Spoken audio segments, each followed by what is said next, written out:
તો અમદાવાદમાં ફરી એક વખત નશામાં ધૂત શખ્સે અકસ્માત સર્જ્યો છે। દાણી લીમડામાં નશામાં ભાન ભૂલેલા કાર ચાલકે લોકોને અડફેટે લીધા હતા। ત્યારબાદ મંદિરને ટક્કર મારી મંદિરને નુકસાન થતા લોકોમાં ભારે રોષ વ્યાપ્યો છે। લોકોએ કાર ચાલક ધવલ ભુનેતરને પકડીને પોલીસના હવાલે કર્યો।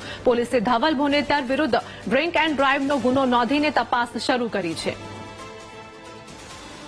સંવાદદાતા અનિતા અમારી સાથે જોડાઈ ગયા છે। અમદાવાદમાં ડ્રિંક એન્ડ ડ્રાઇવની ઘટના, શું વધુ અપડેટ?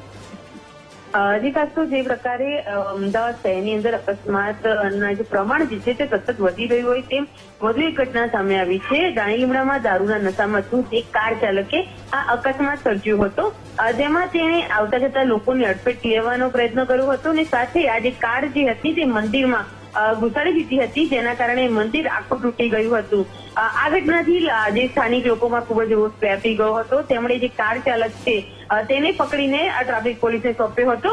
ધવલ ભુનેતર નામનો આ કાર ચાલક જે હતો તેને જયારે પોલીસે તપાસ કરતા તેને દારૂના નશામાં હોવાનું ખુલ્યું હતું, જેને લઈને હાલ તો ટ્રાફિક પોલીસે ડ્રિંક એન્ડ ડ્રાઇવનો ગુનો દાખલ કર્યો છે। મહત્વનું છે કે આ અકસ્માતની ઘટનામાં કોઈ જાનહાનિ થઈ નથી, પરંતુ આ ઘટનાથી પણ એક વખત જે લોકો દારૂના નશામાં જે સ્પીડમાં ગાડી ચલાવીને અકસ્માત સર્જે છે, જેને લઈને આ પોલીસે કાર્યવાહી તો કરી છે, પરંતુ લોકોમાં પણ એક રોષ જોવા મળી રહ્યો હતો।